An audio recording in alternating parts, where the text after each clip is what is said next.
sometimes it's the littlest things that make all the difference.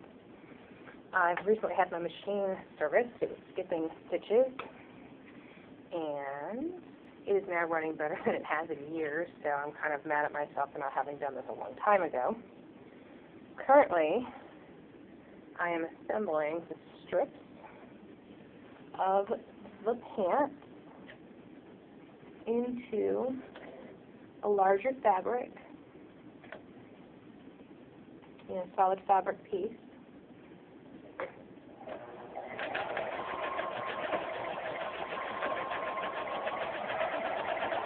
It's Friday, and it's last day of finals, so this place is basically deserted. A couple of students running around doing their last-minute things, turning stuff in. A couple of teachers still here doing some last-minute grading. I am not one of them, thankfully. My last class was Wednesday. It's currently Friday the 18th. I leave on Sunday to go to California, and so I'd like to have as much as is done as possible. So I'm going to see how far I get today before they kick me out. They should let me stay till about 5, and it's currently probably about 2:30 or so, maybe 2:20 on a rainy afternoon here in Nashville. So it's a bit tedious doing all this, but I just wanted to give you an idea of what this process was like. Make sure that seam is nice and flat. There we go. And this seam is flat.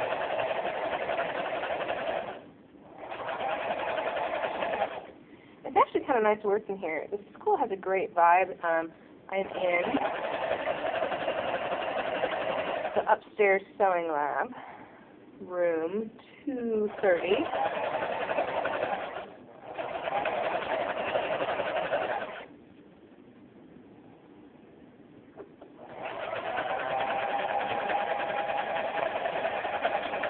And there's just something really fun about, kind of, even though there's nobody here, there's definitely a good vibe of learning, of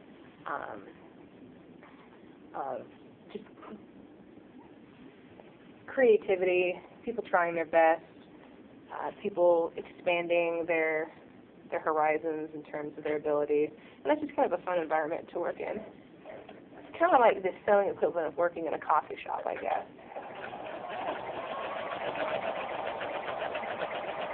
Although with less music. I don't have my iPod on here because I'm talking to you.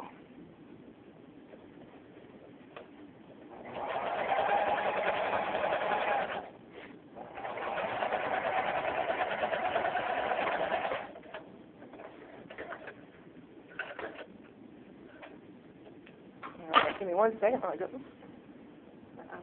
I go press this seam open. Makes it a lot easier. To get something like that done, I originally put the strips together and kind of pinned the seams in of the strips that had to be lengthened, because obviously the way the pattern is formed, I'm not going to be able to get away with doing, whole strips. They're just not that long because I'm working with these pants. And I wanted to have it on the bias so it had a nice pretty drape to it.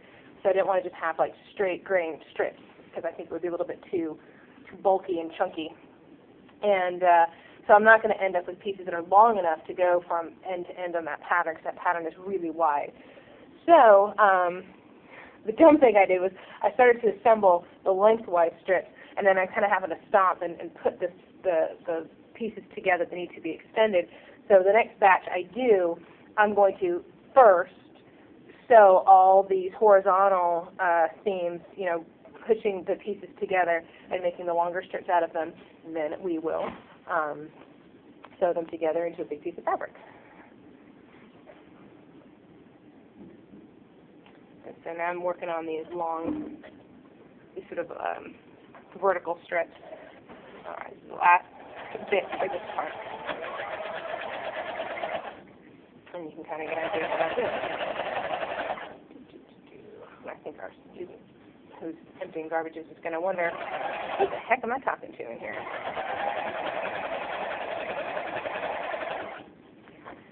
sure for some of you it's about as fascinating as watching paint dry, but people are always asking me, like, oh, I want to watch you sew.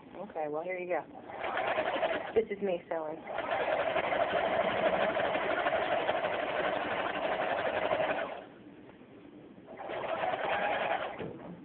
Check this in. Make sure it's not going to give me any drama.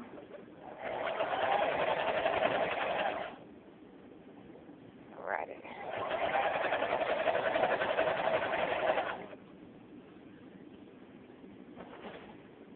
Oh, there's something here now.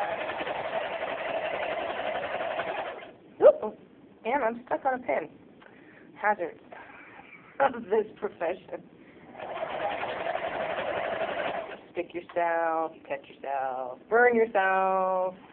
My hands are all full of scars.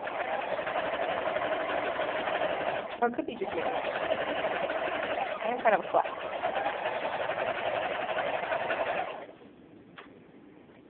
Alright, the last little bit.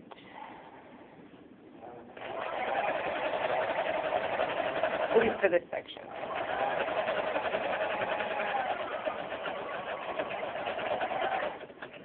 So, let's off for a second. Trim these ends.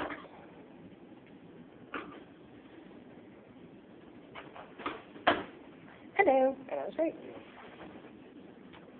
We have a nice piece of paper, a piece of fabric, that is bias, cut.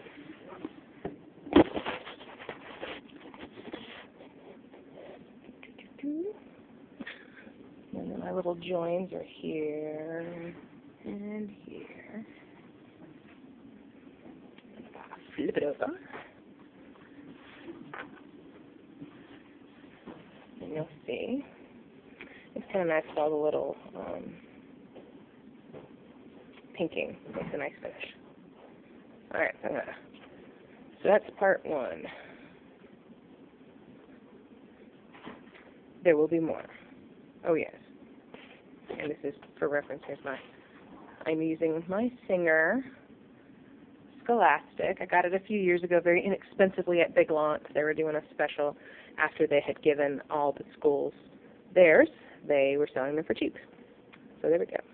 And just to give you an idea of where I am today, this is the upstairs sewing lab.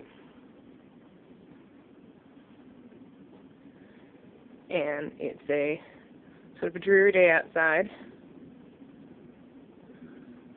But this is IDT Nashville with its wonderful orange walls. And that window is a window in the hallway, so people often come and look. It's kind of like being on Project Runway, where everyone's sort of watching what you're doing and wanting to know. Here's the patterning, drafting tables in here. So this chunk I have done is about this top portion, so you can see I have a fair bit more to do. And just for the fun of it, if we look out the window, you can see my car from here. And that's it for the moment.